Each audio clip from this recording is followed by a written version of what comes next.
මට නම් කිසිම දෙයක් වුණේ නැහැ. ශ්‍රී ලංකා පොලිසිය කෙරුවාව නිසා අද උදේ 6ට 7ට විතර මගේ බාගෙන ඇවිල්ලා මේ දක්වා වතුර පොදක්වත් නැතුව ගරු අධිකරණයේ තියාගෙන ඉඳලා දැන් තමයි ගරු අධිකරණයට මාව ඉදිරිපත් කරලා මේ ඇපයක් ලැබුණේ මට ඇප ලැබුණේ.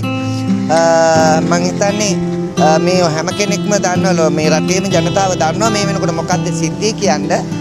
ඒකෙදි මම පෙන්නලා දුන්නා අවුරුදු 7යි අවුරුදු 11යි අහිංසක දරුපටව් දෙන්නෙක් මහපාරේ අනාථ කරලා තමන්ගේ ඒ දරුවන්ගේ තාත්තා අරගෙන ගිහිල්ලා කූඩුවට දාලා අර දරුවෝ දෙන්න හොයාගන්න බැරුව මම පටාචාරා වගේ මහපාරක් ගානේ දරුවෝ දෙන්න හොයා යනකොට බණ්ඩල්දුවේ පොලිසියේ තාත්තා ඉන්නවා කියන ආරංචියට ගියා බලන්න.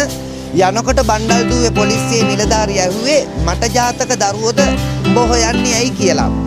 මම ඒකට උත්තර ටික දුන්නා. ඒ උත්තර ටික දුන්නට තමයි අද ගෙනල්ලා මාව මෙහෙම අධිකරණයට ඉදිරිපත් කළේ. ගරු අධිකරණයේ සාධාරණ තීන්දුවක් දුන්නා. ගරු අධිකරණයේ මට විශ්වාසයක් තිබුණා ගරු අධිකරණයේ කෙරෙහි.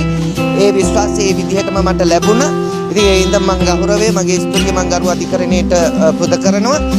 ශ්‍රී ලංකා පොලිසිය ඇත්තටම මේ කරපු පහත් නින්දිත වැඩේ මේ රටේ තවත් අම්මා කෙනෙකුගේ තාත්තා කෙනෙකුගේ දරුවෙකුට නොවේවා කියන ප්‍රාර්ථනාව විතරයි මට තියෙන්නේ.